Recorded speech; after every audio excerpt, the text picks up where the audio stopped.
Elotero, qué puntual es, ¿verdad? Puntualito.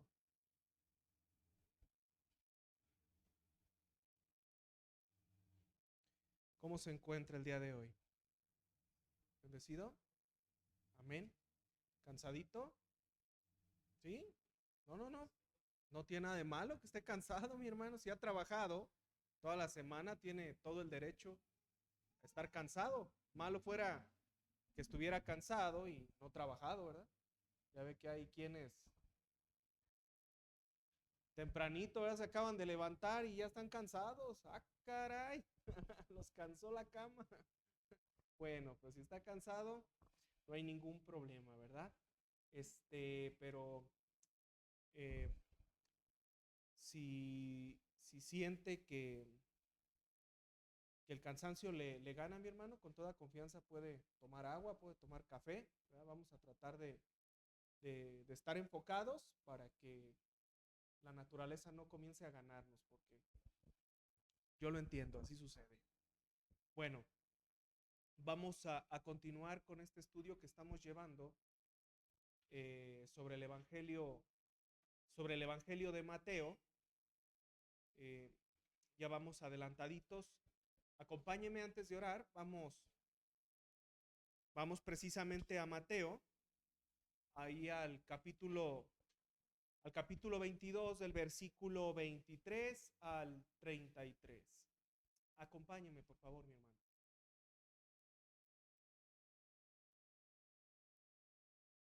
Es importante, ¿verdad?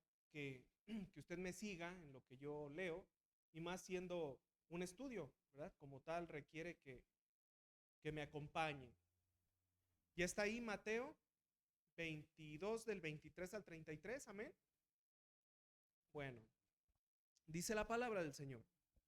Aquel día vinieron a él los saduceos que dicen que no hay resurrección y le preguntaron, diciendo, Maestro, Moisés dijo, si alguno muriere sin hijos, su hermano se casará con su mujer y levantará descendencia a su hermano. Hubo pues entre nosotros siete hermanos. El primero se casó y murió, y no teniendo descendencia, dejó a su mujer a su hermano. De la misma manera también el segundo y el tercero, hasta el séptimo. Y después de todos murió también la mujer. En la resurrección, pues, ¿de cuál de los siete será ella mujer, ya que todos la tuvieron?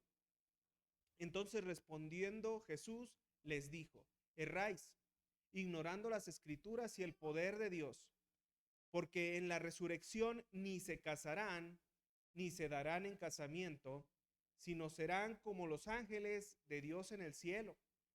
Pero respecto a la resurrección de los muertos, ¿no habéis leído lo que os fue dicho por Dios cuando dijo, yo soy el Dios de Abraham, el Dios de Isaac y el Dios de Jacob? Dios no es Dios de muertos, sino de vivos. Perdón, perdón. Gracias. Perdón.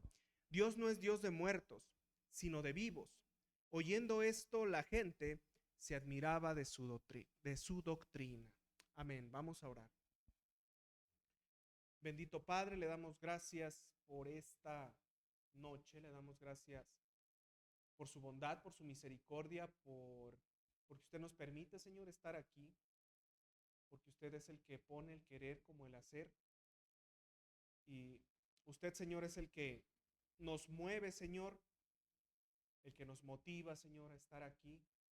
Y yo le doy gracias, Señor, por esta congregación, por su iglesia, y pongo delante de usted este estudio, el cual estamos llevando, para que usted nos dé sabiduría, para que usted nos dé denuedo, para que usted, Señor, nos use, que nosotros, Señor, seamos un instrumento suyo, Padre, para hablar a su pueblo.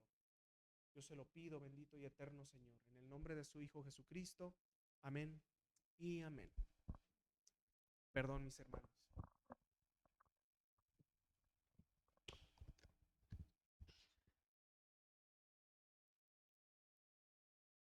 Caray, va a haber algún polvo por ahí en el viento. Bueno, ya vamos adelantados, ¿verdad? En este estudio que estamos llevando sobre el Evangelio de Mateo, y hoy tenemos pues un tema pues muy interesante, porque parece que es un tema, pero de hecho son varios, ¿verdad? Es el Señor da una palabra, pero como hemos visto a través del estudio, no es particular, sino que se amplía, ¿verdad? No es una enseñanza rígida, sino que se amplía. Bueno, nos encontramos todavía durante la última semana del ministerio del Señor Jesucristo, y lo que acabamos de leer fue hablado por el Señor en el mismo lugar y en el mismo evento que comenzó con la parábola de la higuera estéril. ¿Sí se acuerda, verdad? La parábola de la higuera estéril. Y vinieron otra parábola y vinieron más enseñanzas, algunas también provocadas, ¿verdad?, por los cuestionamientos de los religiosos. Vimos la semana pasada, ¿verdad?, que mi hermano, o el Señor a través de mi hermano, nos habló, ¿verdad?, y aprendimos acerca, ¿verdad?, de los pagos tributarios al gobierno, ¿verdad? Y todo esto por una encrucijada en la que buscaron ponerlo, ¿verdad?, los fariseos. ¿Sí se acuerda, verdad? Bueno, pues pareciera que ha pasado mucho tiempo desde que el Señor Jesucristo entró en Jerusalén. Parece que ha pasado mucho tiempo desde el momento en que Él entró al templo, ¿verdad? Y corrió a los mercaderes y a los cambistas. Pero esto que estamos leyendo es parte de ese mismo lapso temporal, desde que pasó, ¿verdad?, que Él ahuyentó a los cambistas, viene la parábola de la higuera estéril. Hasta este momento es un mismo lugar y es un mismo, digamos, podríamos decir una misma tarde, ¿verdad? O una tarde-noche en la cual el Señor está predicando y también disipando dudas. Entre ellas, ¿verdad?, esas dudas ponzoñosas por parte de los religiosos, porque era ponzoña, o sea, no eran dudas reales, sino que ellos buscaban dañar, buscaban hacer tropezar al Señor, buscaban ponerlo en entredicho y también exhibirlo delante del pueblo. Esas preguntas iban encaminadas hacia ese lugar, no porque ellos realmente desearan aprender, no porque a ellos realmente les interesara la predicación. Ellos lo que querían era verlo tropezar o poderlo acusar. Recuerde, estamos en la última semana del ministerio del Señor. Es esta última semana. Bueno, la semana pasada vimos, ¿verdad?, o nos tocó mirar a los fariseos con esa encrucijada en torno al pago tributario. Ahora nos encontramos con los saduceos. Mire, los saduceos, más que un grupo religioso, eran considerados un grupo político que tenía ideas más liberales que las de los fariseos. Eran liberales en su ideología. Los fariseos eran más un grupo religioso, una secta religiosa. Mas, sin embargo, los saduceos eran mirados más que un grupo religioso como un grupo político. Eran menos rígidos que los fariseos. Eran algo así como la izquierda judía de ese tiempo, ¿verdad? Eran liberales. Bueno, este grupo, precisamente por sus ideas menos rígidas, tenía más cercanía con los romanos. Los romanos los veían mejor a los saduceos. Pero era lo contrario con el pueblo. Mientras los romanos los veían con buenos ojos por esas ideas liberales, el pueblo no los veía con buenos ojos. Muchos los detestaban, muchos no querían a los saduceos en el pueblo. Y lo curioso es que estos hombres, los saduceos, eran los encargados del templo y de todo lo que sucedía dentro del templo. Ellos eran los que permitían todo lo que pasaba. Digamos que los mercaderes y los cambistas trabajaban para los saduceos. Ellos eran los que permisionaban que se hiciera todo eso adentro. Entonces podemos entender, ¿verdad?, por qué la ira de estos hombres, porque eran mercaderes. Y el Señor Jesucristo entró y limpió el templo. Entonces no solamente les pegó, a ellos no les pegó doctrinalmente, a ellos les pegó económicamente. Y por eso estaban furibundos. Puede que más que los mismos fariseos. Porque inclusive si usted se acuerda, entre los fariseos y los saduceos habían diferencias teológicas muy marcadas. No se podían ver. No compartían los mismos lugares. Entre ellos no se mezclaban. Inclusive vemos en algunas partes de la palabra, ¿verdad? Que cuando el Señor reprende a los saduceos, los fariseos es como si se sintieran bien. Que dicen, el enemigo de mi enemigo es mi amigo, ¿verdad? Básicamente era lo que ellos ahí aplicaban. Bueno, pues los saduceos eran esto, un grupo más político que religioso, y eran los encargados del templo. ¿Por qué? Por su cercanía con el invasor romano. Vamos a Hechos 23, del 7 al 8.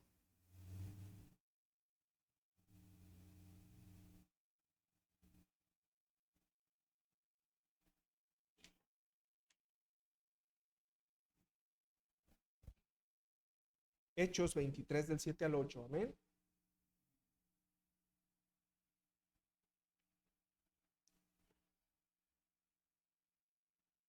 ¿Ya me sigue? Amén. Dice la palabra. Cuando dijo esto, se produjo disensión entre los fariseos y los saduceos, y la asamblea se dividió. Porque los saduceos dicen que no hay resurrección, ni ángel, ni espíritu, pero los fariseos afirman estas cosas. ¿Se fija que había una diferencia teológica entre ellos? No pensaban de la misma manera. Y cuando uno se va a estudiar el tiempo en el que el Señor Jesucristo caminó, ¿verdad?, en Israel, en Judea, nos encontramos que estos nada más eran dos grupos, pero realmente habían muchos grupos que tenían diferentes interpretaciones de la ley mosaica inclusive. Estaba muy diversificado, pero estos son los grupos que tenían más peso. Digamos, eran los partidos políticos que movían todo, ¿verdad? Los de más poder. Bueno, como dijimos, estos hombres no creían en la resurrección, mas sin embargo ahora los vemos preguntando al Señor sobre ella. Pero sabe que no es porque les interesara la doctrina del Señor, sino porque lo que ellos buscaban era burlarse de Él. Y al mismo tiempo le estaban tendiendo una trampa. Le querían poner un 4, como se dice. Al igual como lo habían hecho los fariseos con la pregunta del tributo, ahora ellos lo estaban haciendo con este tema. Realmente su intención era hacer tropezar al Señor y señalarlo como un falso profeta, como un mentiroso. Acusarlo. Así como los fariseos lo habían hecho con el tributo y también con el divorcio. ¿Se acuerda? Que también con el tema del divorcio quisieron hacer tropezar al Señor. Bueno, los saduceos buscaban que el Señor cometiera un error contradiciendo la enseñanza mosaica y se inventaron una historia ilógica para poder hacerlo. Realmente nunca había existido o nunca existió una mujer que enviudara 7 veces con 7 hermanos distintos.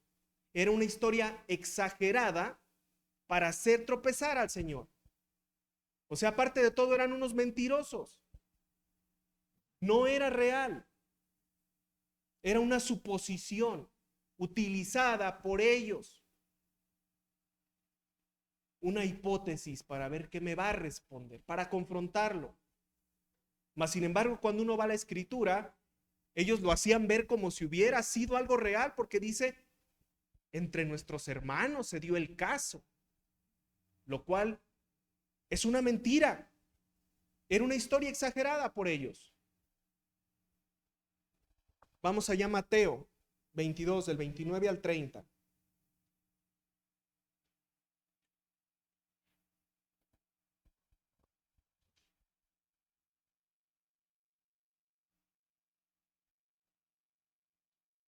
Amén. Dice la palabra, Mateo 22 del 29 al 30. Entonces respondiendo Jesús les dijo, erráis ignorando las escrituras y el poder de Dios, porque en la resurrección ni se casarán ni se darán en casamiento, sino serán como los ángeles de Dios en el cielo. Aquí surge el primer tema abordado por parte del Señor. Mire, mi hermano, el Señor aquí habla sobre el matrimonio. El matrimonio, aunque es una creación de Dios, es un acto propio para la creación humana. Y el gran propósito o el propósito principal y primordial del matrimonio, cuando nosotros vamos al libro de Éxodo, es que la tierra fuera poblada. Ese es el punto primordial del matrimonio. Primero que nada, ¿verdad? Buscar al hombre esa ayuda idónea, porque no podía estar solo, pero el propósito de ese par de seres era poblar la tierra. Era un acto propio para la creación humana. Es también verdad por esto, y lo vamos a tocar, que el llamado matrimonio homosexual es una aberración. Es una aberración porque desafía directamente el propósito de Dios. La misma palabra matrimonio, ¿verdad?, de la cual se deriva la palabra matriz, nos habla claramente cuál es el propósito de un matrimonio. La unión entre dos seres del mismo sexo no tiene ninguna finalidad, no cumple con ninguna finalidad delante de Dios y corrompe el diseño perfecto de Dios y ese propósito para el cual fue creado. Entonces no podemos hablar de un matrimonio homosexual, mi hermano, no podemos hablar. No podemos hablar de un matrimonio entre dos hombres o entre dos mujeres, porque no hay fruto de tal unión. No se cumple el propósito de Dios en esa unión. Y Dios los manda, ¿verdad? Fructificar y pueblen o poblen el mundo. Entonces vemos, ¿verdad?, que aunque el matrimonio es una creación de Dios, es un acto propio para la creación humana y tiene un propósito. Y estos hombres, los saduceos, manifestaban su ignorancia mezclando lo que corresponde al mundo terrenal con lo que corresponde al mundo celestial. ¿Se fija cómo estaban mezclando las cosas? Es que allá, ¿de quién va a ser mujer? ¿A quién le va a pertenecer si ya pasó por los 7 hermanos? Y lo que demostraban era una ignorancia de la misma palabra. Ellos se jactaban de ser muy cuidadosos del Pentateuco. Inclusive, para ellos el Pentateuco era lo único que tenía validez. Fuera de eso, no había validez. Y lo que aquí están demostrando es su ignorancia de las Escrituras y también de la naturaleza superior de Dios. Eran unos ignorantes y el Señor se los dijo. El Señor les dijo que nada tiene que ver lo celestial con lo terrenal. Básicamente eso fue lo que les dijo. Ustedes están ignorando. Lo que es de aquí, nada tiene que ver con lo celestial. Otra cosa, ¿verdad?, interesante en lo que leímos es que el Señor nos dice que seremos semejantes a los ángeles. Si se fija, dice, entonces respondiendo Jesús les dijo, erráis ignorando las Escrituras y el poder de Dios, porque en la resurrección ni se casarán ni se darán en casamiento, sino serán como los ángeles de Dios en el cielo. Entonces vemos, ¿verdad?, otra cosa interesante. El Señor nos dice que seremos como los ángeles, mas no que seremos ángeles, como lo muestran algunas caricaturas, ¿verdad?, o algunas películas, sí se ha fijado, ¿verdad? Que muestran al que se muere, luego que sale, ¿verdad? Con unas alitas y ya se convirtió en angelito. Eso es una mentira. El Señor no está hablando que nos vamos a convertir en ángeles, sino que seremos semejantes a ellos. Tampoco nos habla, ¿verdad?, de una semejanza corporal, sino del hecho de que no necesitaremos del contacto físico que presupone el matrimonio. Eso es lo que les está diciendo. Eso es lo que les está diciendo. Vamos a continuar. Regresemos allá a Mateo 22, del 31 al 33. Esta es quizá la parte más interesante.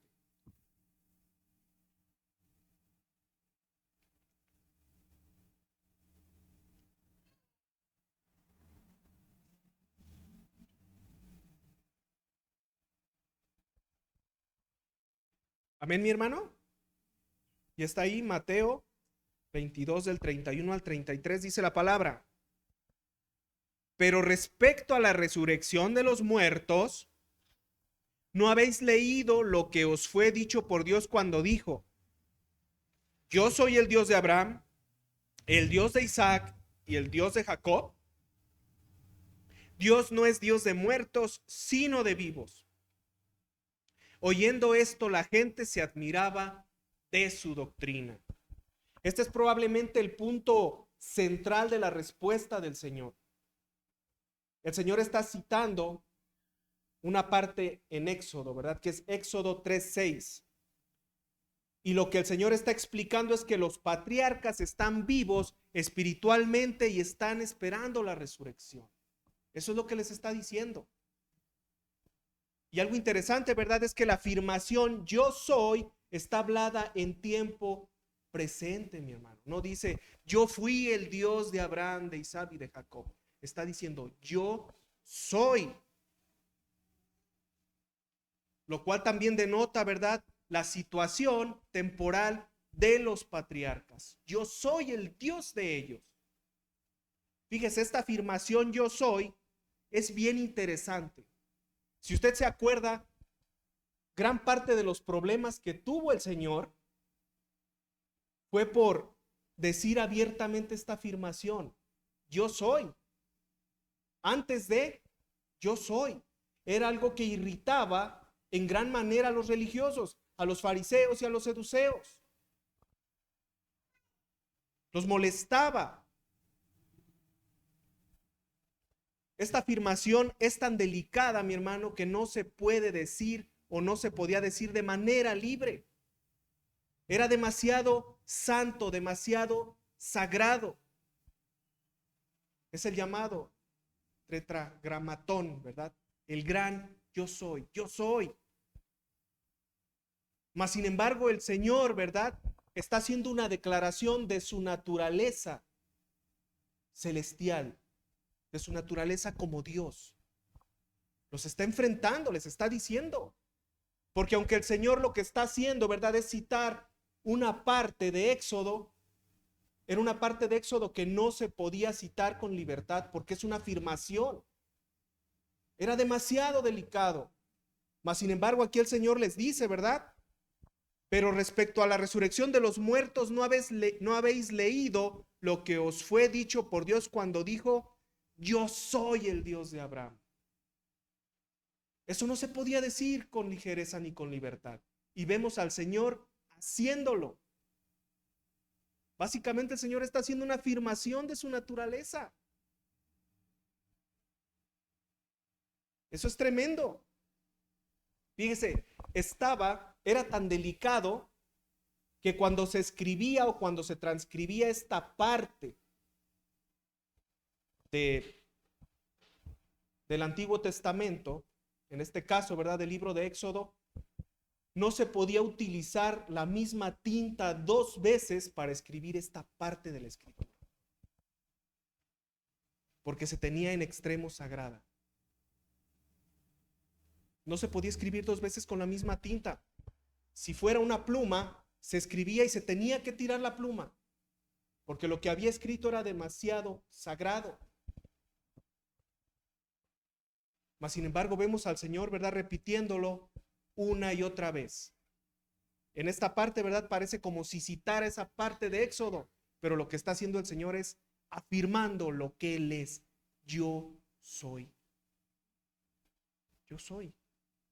El gran yo soy. Entonces vemos, ¿verdad?, la respuesta del Señor ante los cuestionamientos, en este caso de los seduceos, pero también lo vimos con los fariseos. El Señor conocía la religiosidad de los fariseos, y se acuerda cuando vimos el tema del divorcio, se acuerda, ¿verdad?, cómo los seduceos buscaban que el Señor contradijera el mandato mosaico sobre el matrimonio y el divorcio. Y en este caso, ¿verdad?, el Señor utiliza una parte del Pentateuco, ese libro que tenía gran peso para los seduceos, para contestarles su cuestionamiento. El Señor conocía su corazón y sabía que esa pregunta, lejos de buscar, ¿verdad?, conocer doctrinalmente lo que el Señor estaba predicando, ellos lo que querían era hacerlo caer. El Señor conocía sus corazones y les contesta de una manera, ¿verdad?, que como dicen, se las mata completamente. Se las mata. Y esto, mi hermano, es bien interesante. Y es bien interesante también porque esta palabra, ¿verdad?, dice el Señor, yo soy. ¿Qué dice? Yo soy el Dios de Abraham, el Dios de Isaac, el Dios de Jacob. Dios no es Dios de muertos, sino de vivos. Y ahí es donde entramos nosotros, mi hermano. Ahí es donde entramos nosotros. Desde el momento en que usted fue a los pies del Señor Jesucristo, usted fue vivificado. Y ahora tiene vida eterna. El Señor también está hablando a futuro sobre esa obra redentora que Él iba a hacer en la cruz. Nosotros pasamos de muerte a vida. Él no es Dios de muertos, mi hermano. No es Dios de muertos. La palabra dice, ¿verdad?, que Él da vida y da vida en abundancia. Y si usted le entregó su corazón, si usted le entregó su vida, usted está vivo, mi hermano. El Señor lo vivificó. Y por eso mismo, ¿verdad?, acabamos de pasar este mes de octubre, ¿se acuerda? Y mi hermano nos dio un tema, ¿verdad? Nos predicó acerca del Día de Muertos. Y cómo la religión tradicional mezcla esa tradición, ¿verdad?, de venerar a los muertos con algunos dogmas cristianos. Pero no tiene nada que ver, mi hermano. No tiene nada que ver. El Señor es Dios de vivos. Y si usted le entregó su vida y su corazón, usted está vivo, mi hermano. Y déjeme le digo algo que le va a doler, que nos va a doler. Porque muchos tenemos familiares, amigos, conocidos, que no quieren escuchar del Señor, que se rehúsan. Y tristemente, todo aquel que no le entregue su vida al Señor, no solamente va a vivir, no solamente va a morir físicamente, sino también espiritualmente. No hay más remedio. No hay más remedio. De nada valen los rosarios, de nada valen las misas, de nada valen los rituales. La palabra dice, está escrito que el hombre muera una sola vez y después venga el juicio. Después de que una persona parte de este mundo, ya no hay remedio. No lo hay. Si le entregó su vida al Señor, entonces está vivo. Tiene vida eterna. Es más, está más vivo que nunca. Mas sin embargo, si no se le entregó, estaba muerto aquí y está muerto allá. Y es algo muy triste. Porque nosotros, ¿verdad?, oramos Oramos al Señor porque alcance a nuestros seres queridos. Y para muchos, ¿verdad? Es de gran peso esto, cuando parte un familiar que no ha aceptado de Dios. Es de gran peso. Y es por eso, ¿verdad?, que tenemos que redoblar el paso orando al Señor, por mi padre, por mi madre, por mi hermano. Y también nosotros debemos de redoblar el paso predicando la palabra del Señor. Es por eso que es importante predicar. Somos instrumentos del Señor. ¿Para qué? Para vivificar, mi hermano. Entonces, vemos, ¿verdad?, que qué interesante, ¿verdad?, es esta parte de la Escritura. Fíjese, fueron 7 días, la última semana de la predicación por parte del Señor Jesucristo.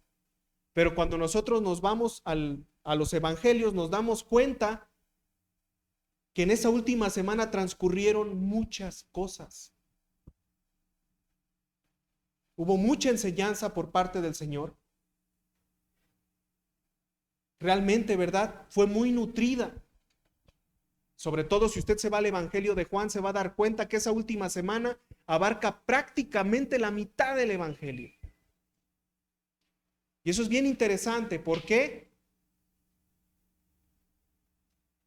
Porque es donde más se predica, o donde el Señor más predica sobre arrepentimiento y sobre redención. Cerrando, ¿verdad?, con su crucifixión, con esa obra redentora en la cruz. Entonces, vemos que es interesante, y vemos también, ¿verdad?, la vida de estos religiosos, ¿verdad? Nos encontramos con los fariseos, los que sí realmente eran religiosos, y buscaban hacer caer al Señor. Y luego nos encontramos con los seduceos, que también querían hacerlo caer. Si se fija, hasta se unieron, ¿verdad? Aunque no se podían ver, se unieron con un fin y un propósito: acabar con el Señor, acabar con Él, mi hermano. Entonces, pues ahí tenemos la palabra, ¿verdad? Y pues yo también quisiera invitarlo, ¿verdad?, a que, en relación a lo que hablamos sobre el matrimonio homosexual, mire, mi hermano, sobre todo nuestros hijos están siendo bombardeados de manera continua. Matrimonio homosexual, feminismo, aborto, un montón de cosas que al Señor no le gustan, que el Señor las aborrece.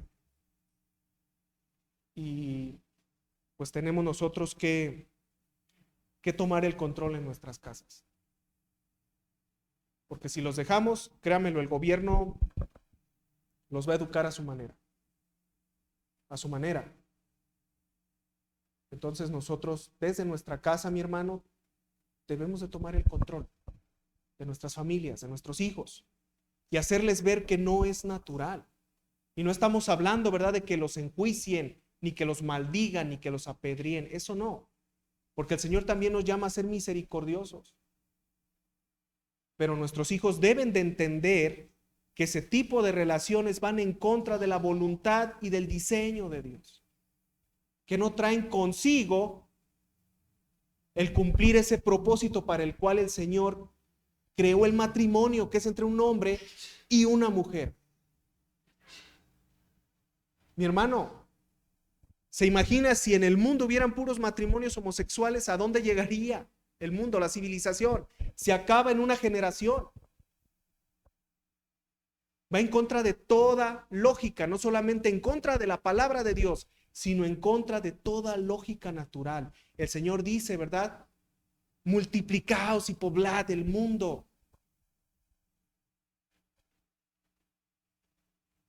Porque la palabra del Señor también es lógica.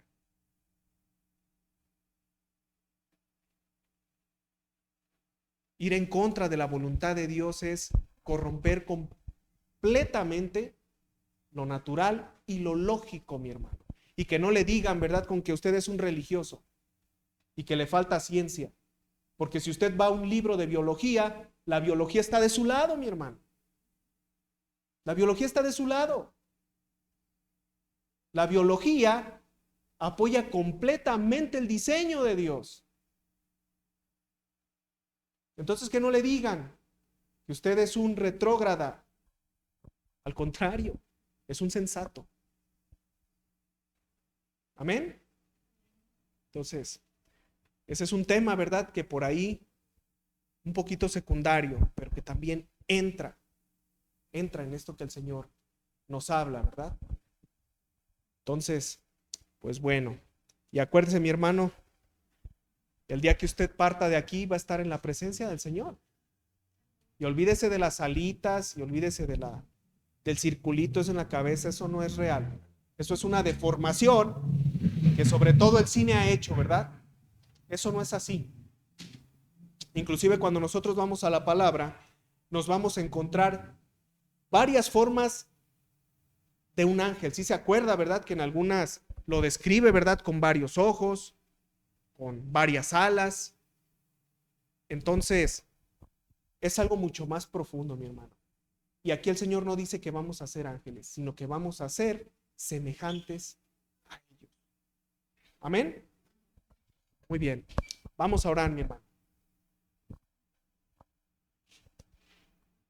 Bendito Señor, le doy gracias por su palabra, Señor. Le doy gracias por este estudio que estamos llevando del Evangelio de Mateo. Yo le pido, Señor, que usted nos dé sabiduría, que nos dé denuedo, que usted nos dé esas palabras, Señor, que puedan ser claras para nuestros hermanos, que ellos puedan entender, porque nosotros ciertamente entendemos, pero a veces es difícil transmitir eso que usted nos muestra a nosotros, Señor. Yo le pido que nos dé sabiduría, que nos dé denuedo, que nos dé palabras de claridad para poder enseñar, para poder predicar. Yo se lo pido. Yo le doy gracias, Señor. Le doy gracias porque usted es bueno, usted es misericordioso y porque todo lo que usted ha diseñado es perfecto, Señor. En usted no hay imperfección. Es el hombre, Señor, es la humanidad la que tuerce las cosas. Pero su diseño es perfecto, Señor. El mundo busca descubrir el hilo negro, torciendo, que lleva una línea recta. Yo le pido, Señor, le pido por todas esas personas que están en pecado, Señor, que están en ese error. Usted, Padre, ha traído a sus pies a muchos homosexuales, a muchas lesbianas. Usted es el que toca los corazones. Yo le pido, Señor, que usted nos dé ese amor por predicar, Señor, y que no juzguemos. No estamos aquí para juzgar. Yo se lo pido y también por nuestros hijos. Usted nos ayude, Señor, a enseñarles su palabra, Señor. Yo le pido que los guarde, Señor, de todas esas ideologías del mundo, Señor, que buscan matarnos y que van en contra de su voluntad. Yo se lo pido y le doy muchas gracias, Señor, en esta noche. Gracias, Padre, en el nombre de su Hijo Jesucristo. Amén y amén. Dios les bendiga, mis hermanos.